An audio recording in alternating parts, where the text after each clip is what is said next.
সারা বাংলাদেশে যদি নির্বাচন হয়, সুষ্ঠু নির্বাচন হয়, আমি দীর্ঘ বিশ্বাস যে চরমোনাইপির একটা আসনও পাবে না। সারা বাংলাদেশের লোককে একখানে জড়ো করলে তো আর সেটাকে বোঝা যাবে না যে তাদের সমর্থন অনেক। এটা একটা গেল। যে আমরা যদি 100 ভোটও পাই, সেই 100 ভোটের সঠিক মূল্যায়ন হবে এবং সেটার মাধ্যমে একজন জনপ্রতিনিধি, একটা দলের একজন প্রার্থী পার্লামেন্টে যাবে এবং সেই 100 জনের যে চাওয়া পাওয়া, সেই চাওয়া পাওয়ার কথা সে জাতীয় সংসদে তুলে ধরতে পারবে। আমাকে যদি এই কঠিন বুঝের উপর দাঁড়িয়ে কথা বলতে দেওয়া হয়, তো এইলান জগা খিচুড়ি হয়ে যাবে, বরং ছোট ছোট দলগুলো আরো ভেনিষ্ট হয়ে যাবে। যার কারণে আমি মনে করি বাংলাদেশের যে ইলেকশন পদ্ধতি আছে এটাই বাঞ্ছনীয় এবং সময়ের সাথে ওটা হয়ে যাবে। হচ্ছে বাংলাদেশে দেশপ্রেমী কোন রাজনৈতিক দল এবং কোন ভালো কোন নেতা বাংলাদেশে নাই বর্তমানে। একমাত্র দেশপ্রেমিক হচ্ছে বাংলাদেশের সেনাবাহিনী এবং প্রবাসীরা। আরেকটা বিষয় হচ্ছে বাংলাদেশে ভোট হয় সর্বোচ্চ 60% মতো, সর্বোচ্চ ভোট গুলো হইতে 60% মতো ভোট হয়। এখন এখানে নমিনেশন বাড়ান যাওয়া এখানে আরো বেশি হবে, কারণ যিনি নমিনেশন তিনি যে সিট দিতেছেন নিশ্চিত সিট উনি কিনবেন, যেখানে 1 কোটি টাকা দেয় তো সেখানে দেবেন 2 কোটি টাকা। সালাদের গোষ্ঠী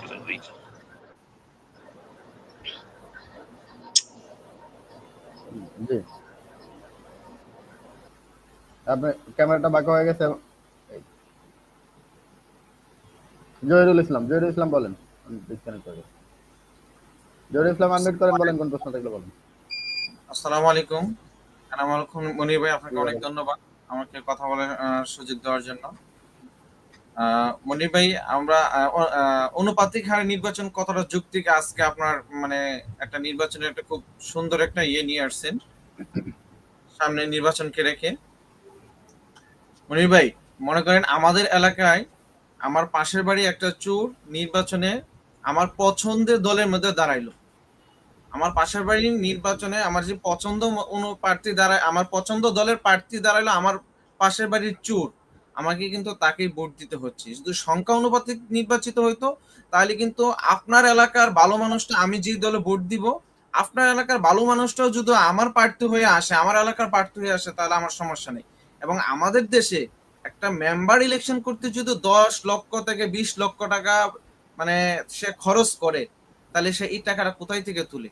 সংখ্যা অনুপাতিক নির্বাচনে তো এই টাকাটা সে খরচ করতে পারবে না। তাহলে তার মানে দুর্নীতি করা লাগবে না, ঘুষও খাওয়া লাগবে না, সে জনগণের সেবা করতে পারবে। আর এমপিদের তো আমাদের এলাকায় শুধু কাজ পরিচর্যা ছাড়া তো দরকার নাই।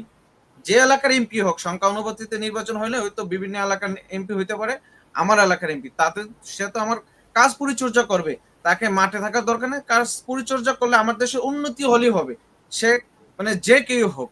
আমরা জনগণ চাই সংখ্যা অনুপাতিক নতুন পদ্ধতি, নতুন বাংলাদেশে নতুন পদ্ধতিতে নির্বাচনে আসুক। যে বা যারা বাধা দিচ্ছে তাদের বাধার পরিপ্রেক্ষিতে সরকার প্রয়োজনে একটা গণভোটের আয়োজন করুক। ধন্যবাদ। জি ধন্যবাদ। মোহাম্মদ জনি সাহেব বলেন। ধন্যবাদ মনির ভাই আমাকে কথা বলার সুযোগ দেওয়ার জন্য। আজকের যে বিষয়টা নিয়ে আমরা এখানে উপস্থিত হয়েছি, বিজ্ঞ আলোচক এবং আপনার পরবর্তীতে যারা এই অনুষ্ঠানটা দেখবেন সবাইকে বাংলাদেশ যুব অধিকার পরিষদের পক্ষ থেকে অভিনন্দন এবং শুভেচ্ছা জানাচ্ছি। পিআর পদ্ধতি নিয়ে যে নির্বাচন, সেই নির্বাচনের বিষয় নিয়ে আজকে এখানে আমরা কথা বলতে উপস্থিত হয়েছি। আপনারা দেখেছেন আজকে যে বিষয়টা নিয়ে কথা বলতেছি সেটা নিয়ে বাংলাদেশের জাতীয় নেতৃবৃন্দ কথা বলেছেন এবং এই পিআর পদ্ধতি নির্বাচনটা হলে আমাদের দেশের যে গণতান্ত্রিক যে সুষ্ঠু ব্যবস্থা সেটা সঠিকভাবে পালিত হবে। কারণ হচ্ছে যে আমরা যদি 100 ভোটও পাই, সেই 100 ভোটের সঠিক মূল্যায়ন হবে এবং সেটার মাধ্যমে একজন জনপ্রতিনিধি, একটা দলের একজন প্রার্থী পার্লামেন্টে যাবে এবং সেই 100 জনের যে চাওয়া পাওয়া, সেই চাওয়া পাওয়ার কথা সে জাতীয় সংসদে তুলে ধরতে পারবে। কিন্তু দেশে কয়েকটি বড় রাজনৈতিক দল এবং কয়েকটি দল সহ তারা আর কি পিআর পদ্ধতি নির্বাচনটা চাচ্ছেন। কিন্তু বাকি যে কয়েকটি রাজনৈতিক দল রয়েছে সেখানে ডাক্তার সাবেক বিপি নুরুল হক নূর সহ জামাতের আমির, এনসিপি সহ বিভিন্ন রাজনৈতিক দলের নেতারা কিন্তু আজকে পিআর পদ্ধতি যে নির্বাচন সেটা কিন্তু তুলে ধরেছে এবং এই পিআর পদ্ধতি এখন সংস্কার পরিষদে যেটা কথা হচ্ছে সেখানে আমরা দ্বিকক্ষ বিশিষ্ট পার্লামেন্টে চলে যাচ্ছি। কিন্তু এই পিআর পদ্ধতির মাধ্যমে যে নির্বাচন হওয়ার কথা ছিল সেটা কিন্তু এখন আর আলোচনা হচ্ছে না। কিন্তু আমরা চাই সাধারণ জনগণ এবং বাংলাদেশের সাধারণ মানুষ আমরা যে ছাত্র জনতার বৈষম্য বিরোধী আন্দোলনে যে 2000 ছাত্র জীবন দিয়েছে, 30,000 ছাত্রের যে আহত হয়েছে, তাদের যে আশা আকাঙ্ক্ষার নতুন বাংলাদেশ, সেই নতুন বাংলাদেশ প্রতিষ্ঠা করার জন্য এই পিআর পদ্ধতি নির্বাচন খুবই গুরুত্বপূর্ণ। এখানে পিআর পদ্ধতি নিয়ে আরো অনেক সমস্যার সম্মুখীন হতে পারে বা আরো অনেক সমস্যা আসতে পারে এবং এটা আরো অনেক বিস্তার একটা আলাপ আলোচনা রয়েছে। আমি মনে করি এই বিষয়ে যারা অভিজ্ঞ এবং সংস্কার কমিশন তারা অবশ্যই এই বিষয়ে আরো আলোচনা করবে এবং আগামী জাতীয় সংসদ নির্বাচন অবশ্যই পিআর পদ্ধতিতে হলে বাংলাদেশের প্রত্যেকটা মানুষের মতামত জাতীয় সংসদে তুলে দেওয়া যাবে। ধন্যবাদ মনির ভাই আমাকে এখানে যুক্ত করার জন্য, আমাকে কথা বলার সুযোগ করে দেওয়ার জন্য। জনতার অধিকার আমাদের অঙ্গীকার, আমাদের অঙ্গীকার দেশ হবে জনতা। মামুন সাহেব বলেন। বিসমিল্লাহির রহমানির রহিম। সম্মানিত উপস্থিতি, আসসালামু আলাইকুম। মনির ভাই, আপনাকে অসংখ্য ধন্যবাদ আমাদের নেওয়ার জন্য। মনির ভাই, এখানে একটা কথা হচ্ছে যে সংখ্যানুপাতিক নির্বাচন বাংলাদেশের মানুষ এখনো অনেক অনেক কমতি আছে, খামতি আছে, বুঝার ক্ষমতা এখানে অনেকের কম আছে। এই কারণে আমি মনে করি এই যে সংখ্যানুপাতিক নির্বাচনটা অনেকটাই ভালো আমাদের জন্য, কিন্তু যারা বুঝবেই না তাদের জন্য এটা ভালো মনে হচ্ছে না।